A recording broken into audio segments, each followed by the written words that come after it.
A pop star says I do. George Clooney says I might. And say what? Brad and Angelina's first official outing. This is E! News, and here are the breaking entertainment stories you need to know. Christina's weekend wedding bash. Christina walked down the aisle in front of about 100 guests. Her couture gown, the extravagant demands, and the ultra-posh hotel. Plus, only we have exclusive details about the newlyweds the day after they tied the knot. This is E! News.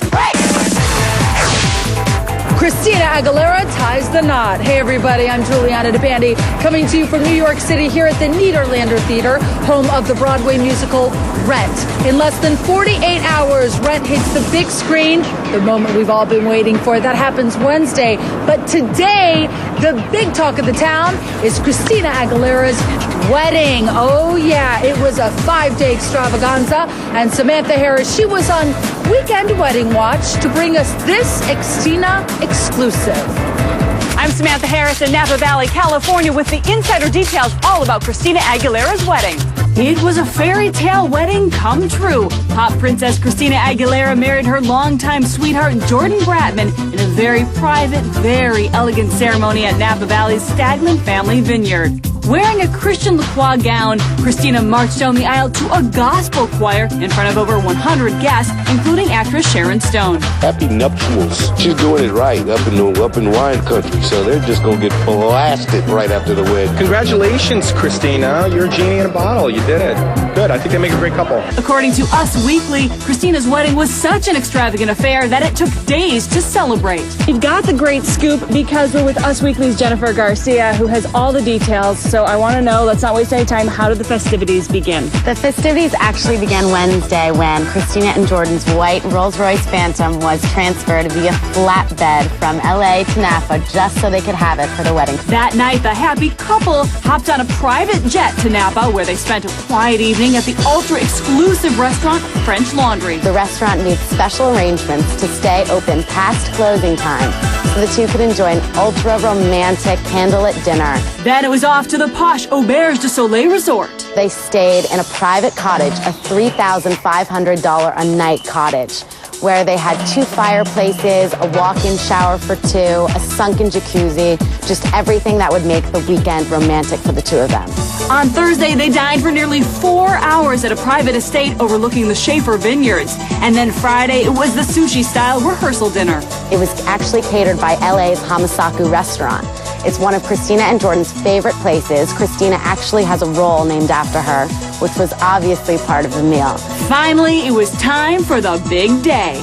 The majority of the wedding guests stayed here. It's also where the Japanese-themed Friday night rehearsal dinner took place and where Christina and her bridesmaids spent most of Saturday getting hair and makeup done for the wedding. Christina actually had her hair pulled up in a tight bun with huge white flowers on the sides of her hair. Christina actually didn't get into her Christian Lacroix dress until she got to the vineyard. The ceremony began around 6 o'clock and concluded with a cocktail hour for the guests. And then it was onward to this massive white tent for the reception. The tent looked gorgeous. It was lit up with red spotlights. They partied the night away with family and friends and a live band, of course, and didn't leave until 2:40 a.m. when Christina and Jordan hopped in a black stretch limo and went back to the Auberge du Soleil. All right, and stick around because in just a little bit, we're going to reveal all the places we spotted the couple after the wedding. You don't want to miss that. The knot has been tied, but what went on after Christina's wedding? The wild weekend in wine country. Plus, where will the honeymoon be? That's coming up.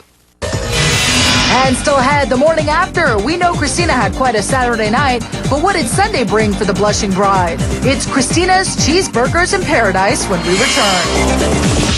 Welcome back to E! News. I am at the Nederlander Theater, home of the musical Rent in New York City, of course. Now, as we showed you earlier, Christina Aguilera tied the knot over the weekend. So where did she and her husband head off before heading to the honeymoon?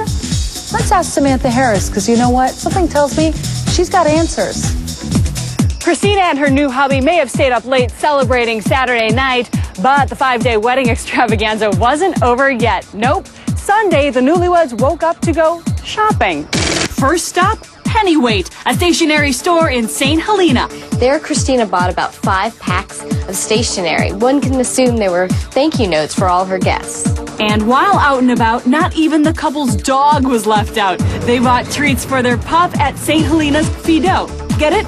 French for Fido. And as all of us shop till you droppers know, spending dough can really build up an appetite. So where do a pop star and her prince grab a bite? The local burger joint.